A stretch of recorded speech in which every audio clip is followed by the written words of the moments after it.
حضور پاک صلی اللہ تعالیٰ علیہ وسلم کا جسم مبارک ابھی حجرے میں رکھا ہے، صحابہ موجود تھے، اختلاف اس بات پر ہوا کہ حضور صلی اللہ تعالیٰ علیہ وسلم کو غسل دیا جائے گا کہ نہیں دیا جائے گا۔ بات تھی، آدھے صحابہ یہ کہتے تھے کہ حضور صلی اللہ تعالیٰ علیہ وسلم کو غسل دیں، جیسے سارے لوگوں کو غسل دیا گیا ہے، غسل موت کے بعد جو غسل ہے۔ اب حضور صلی اللہ تعالیٰ علیہ وسلم کے لباس پاک کو کوئی ہٹائے، حضور کے لباس کو کوئی ہٹائے اور کوئی دوسرا غسل دے، ان معاملات کو لے کر کے صحابہ حجرے میں کھڑے ہو کر کے آپس میں یہ باتیں کر رہے تھے۔ یہ اختلاف مذموم نہیں، محمود تھا۔ بعض کہہ رہے تھے غسل دیا جائے، بعض صحابہ کہہ رہے تھے نہیں، نبی پاک صلی اللہ تعالیٰ علیہ وسلم نور علی نور، اللہ کے رسول صلی اللہ تعالیٰ علیہ وسلم اسی حالت میں دنیا سے جائیں گے۔ صحابہ میں یہ بات ابھی چل رہی تھی، حدیث شریف ہے، صحیح حدیث ہے بخاری کی بھی، کہ اچانک وہ حجرے میں جتنے کھڑے صحابہ تھے، چھوٹا حجرہ تھا، بہت سارے لوگ اندر آ نہیں سکتے تھے، جتنے صحابہ کھڑے تھے وہ کہتے ہیں ہم کو غنودگی طاری ہوئی، نیند آ گئی، آنکھیں جھپکی اور سب کے سب وہاں پر اونگنے لگ گئے۔ تھوڑی دیر جھپکی آئی، پھر آنکھیں کھلی تو دیکھتے ہیں حضور کو غسل دیا ہوا ہے، نبی پاک صلی اللہ تعالیٰ علیہ وسلم غسل شدہ ہیں، پانی کے قطرات ٹپک رہے ہیں، مسئلہ حل ہو گیا، اب لڑنا کسی بات پر نہیں تھا۔ دوسرا اختلاف اس بات پر ہوا کہ نبی پاک صلی اللہ تعالیٰ علیہ وسلم کو کہاں دفن کیا جائے۔ بعض صحابہ کہتے تھے مکہ میں لے جائیں، ان کا آبائی وطن ہے، بعض کہتے 30,000 کے قریب انبیاء اکرام بیت المقدس کے آس پاس دفن ہیں، حضور صلی اللہ تعالیٰ علیہ وسلم کے بھائی ہیں سارے انبیاء، وہاں لے جا کر کے دفن کریں، اور بعض صحابہ کہتے نہیں ہم مدینے سے باہر نہ لے جائیں۔ یہ اختلاف تھا، 3 جماعتیں تھیں۔ پھر سیدنا ابو بکر صدیق رضی اللہ تعالیٰ عنہ سے یہ حدیث آپ نے سنائی کہ میرے آقا صلی اللہ تعالیٰ علیہ وسلم نے اپنی زندگی میں فرمایا تھا اللہ کے ہر نبی کو وہیں دفن کیا جاتا ہے جس جگہ ان کی روح قبض کی جاتی ہے۔ مسئلہ حل ہو گیا۔ ہاں، فرمایا کہ حضور صلی اللہ تعالیٰ علیہ وسلم کی روح پاک یہاں قبض کی گئی، حضرت عائشہ کے مکان میں، تو اب یہیں دفن ہوں گے۔ اس بات کا بھی خلاصہ ہوا۔ اب ان کے بعد حضور اکرم صلی اللہ تعالیٰ علیہ وسلم کی تدفین کے بعد نماز جنازہ کے بارے میں بہت سارے لوگ پوچھتے ہیں، حضور کی جنازے کی نماز کیسے ہوئی؟ وہ ایک ساتھ جمع غفیر کے نماز ادا نہیں کی گئی تھی، بلکہ حضور صلی اللہ تعالیٰ علیہ وسلم کے جسم پاک کو حجرے میں ہی رکھا گیا تھا، اور صحابہ کی ایک ایک جماعت آتی تھی، نماز پڑھتی تھی اور چلے جاتے تھے۔ بلکہ یہ اس نماز جنازہ کے بارے میں بھی صحابہ میں باتیں ہوئی کہ کون پڑھے گا، کون پڑھائے گا، کس طرح سے۔ اب اس میں پھر حضور کی ہی ایک روایت حدیث صحابہ نے سنائی کہ اللہ کے نبی نے فرمایا کہ تم سب کے سب میرے حجرے سے باہر چلے جانا۔ سب سے پہلے حضور صلی اللہ تعالیٰ علیہ وسلم کے جسم اقدس کے پاس نماز جنازہ کے لیے کوئی اور نہیں، جبرائیل امین آئیں گے، سید الملائکہ حاضر ہوئے فرشتوں کی جماعت کے ساتھ، پھر ان کے بعد حضرت میکائیل علیہ السلام، پھر حضرت اسرافیل علیہ السلام، پھر حضرت اسرائیل علیہ السلام، انہوں نے نمازیں ادا کیں فرشتوں کی جماعتوں کے ساتھ، اور ان کے جانے کے بعد پھر حضرت ابو بکر صدیق اندر آئے صحابہ کی جماعت کے ساتھ، پھر ایک کے بعد دیگر صحابہ داخل ہوئے اور سبوں نے اپنی اپنی نمازیں ادا کیں۔ اب یہاں ایک مسئلہ بتاؤں، نماز جنازہ جو ہوتی ہے وہ میت کی بخشش اور اس کی مغفرت کی دعا کے لیے ہوتی ہے۔ اب رسول پاک صلی اللہ تعالیٰ علیہ وسلم کی نماز جنازہ پڑھنے والے حضور کے لیے مغفرت کی دعا کرنے گئے تھے، حضور کی بخشش کا سوال کرنے گئے تھے۔ ارے وہ رسول جو ہاتھ نہ اٹھائے تو قیامت میں کسی کا حساب نہ ہو۔ نماز جنازہ 2 طریقے کی ہے، اسی لیے فرمایا گیا نماز جنازہ میں حاضر ہو جاؤ، تمہاری کثرت جو ہوگی، تمہاری جماعت ہوگی، تم اس کی مغفرت کی دعا کرو گے، اللہ میت کو معاف کر دے گا۔ ایک روایت، اور فرمایا اگر کوئی بہت نیک انسان کا انتقال ہوا تب بھی جنازہ پڑھو، اس لیے کہ جتنے شریک ہوں گے ان کے گناہ معاف ہو جائیں گے۔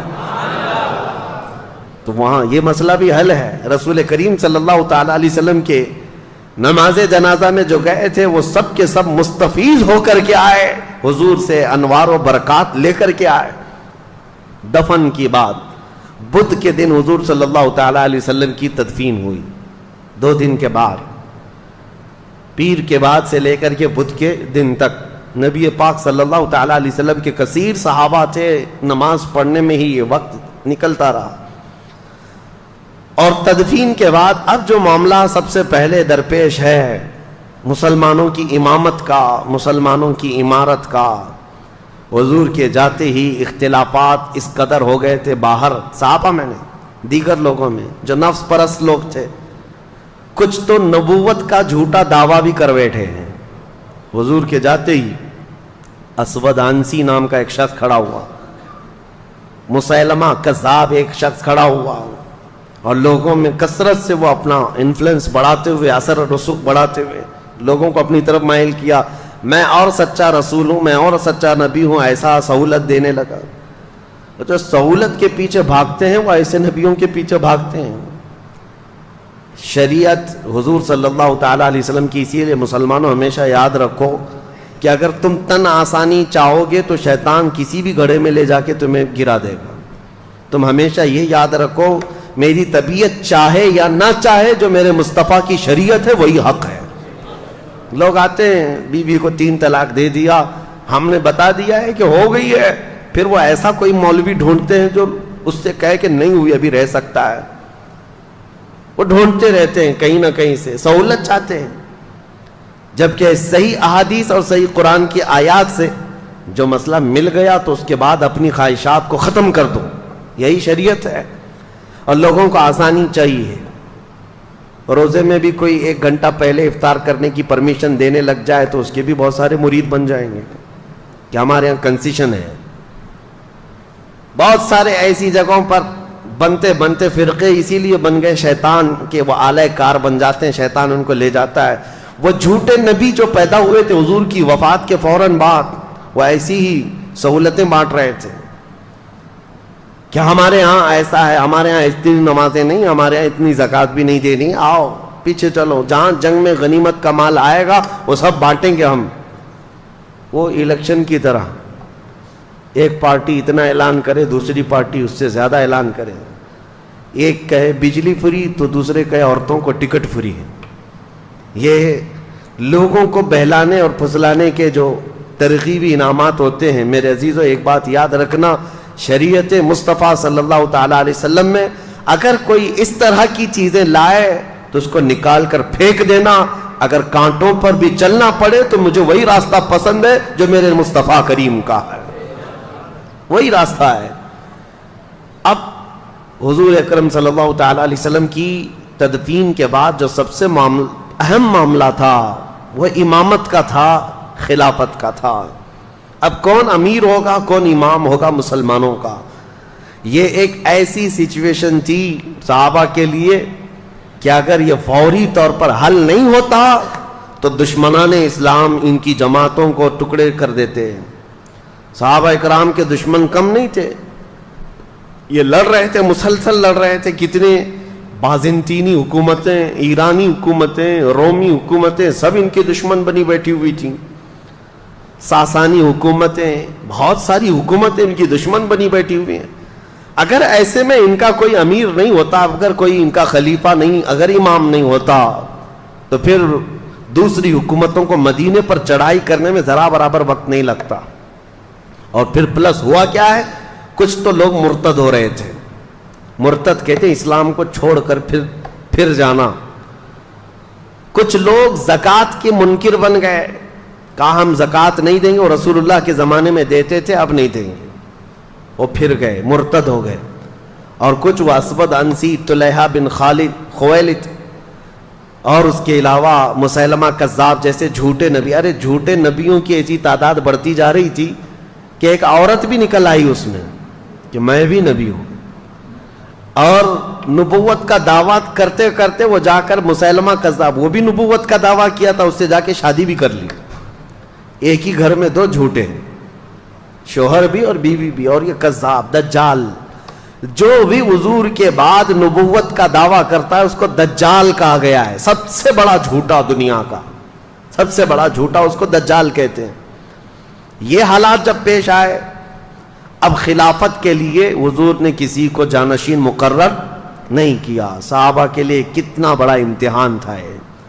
تو جو انصار صحابہ تھے مدینے کے، انصار صحابہ میں میٹنگ شروع ہو گئی. مدینے والے تھے صحابہ، اور یقیناً وہ بہت ہی ایثار و قربانی والے صحابہ ہیں. حضور صلی اللہ تعالیٰ علیہ وسلم پر انہوں نے اپنی جانیں نچھاور کی ہیں، اپنی اولاد وار دی ہیں، کچھ نہیں رکھا تھا. وہ انصار صحابہ کی بعض آپس میں میٹنگ چل رہی تھی. وہ آپس میں سعد ابن عبادہ رضی اللہ تعالیٰ یا پھر دیگر صحابہ اکرام کو آگے بڑھا کر وہ یہ کہہ رہے تھے کہ اب ہم آپ کو امیر مقرر کرتے ہیں، کیونکہ رسول اللہ صلی اللہ علیہ وسلم سے ہمارے جو تعلقات ہیں، انصار کے لیے جو حضور نے دعائیں کی ہیں وہ بہت زیادہ ہیں، تو خلافت کا حق یا امیر بننے کا حق انصار کو ہے. تو انصار صحابہ کی یہ میٹنگ جو چل رہی تھی، ایک وہاں مدینہ طیبہ کا ایک مشہور علاقہ تھا، تو وہاں پر اس کٹے پر یا اس ٹیلے پر سب جمع ہوئے تھے. ادھر حضرت ابو بکر صدیق رضی اللہ تعالیٰ عنہ، حضرت عمر فاروق رضی اللہ تعالیٰ عنہ، حضرت ابو عبیدہ بن جراح، یہ بڑے صحابہ ہیں. یہ آپس میں بات کر رہے تھے کہ کس کے ہاتھ امارت ہو، خلافت ہو، امامت ہو. تو اسی اثنا میں حضرت عمر فاروق رضی اللہ تعالیٰ عنہ نے کہا کہ انصار کے درمیان آلریڈی یہ باتیں چل پڑی ہیں، کون بنے گا، کیا ہوگا. تو حضرت ابو بکر صدیق اس جماعت میں آئے جہاں میٹنگ چل رہی تھی.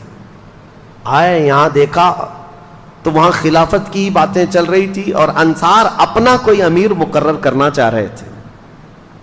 اب انصار میں سے کوئی اگر امیر مقرر ہوتا تو بڑے مسئلے تھے. اس کی وجہ کیا ہے؟ مدینے میں دو خاندان ہیں، اوس اور خزرج ہو گئے. لیکن اب انصار صحابہ میں دونوں قبیلے ہیں، اوس بھی ہے خزرج بھی ہے، اوس بھی ہے خزرج بھی ہے. اگر ان میں سے کسی ایک ہی کو تو خلیفہ بنانا ہے. اگر وہ اوس قبیلے کا بنتا تو خزرج والوں کو ناگواری ہو جاتی. بہت پرانی لڑائیاں چلی ہیں. خزرج قبیلے سے کوئی بنائے جاتے ہیں تو اوس والوں کے لیے مسئلہ ہوتا. اور اس کے علاوہ تیسرا مسئلہ یہ تھا کہ یہ مدینے والے لوگ تھے اور قریش خاندان پورے عرب میں سب سے عظمت والا خاندان مانا جاتا تھا، کیونکہ خانہ کعبہ کی چابی ان کے پاس ہوتی. اور عرب کے چھوٹے بڑے جتنے قبیلے ہیں وہ سب قریش کو سلام کرتے.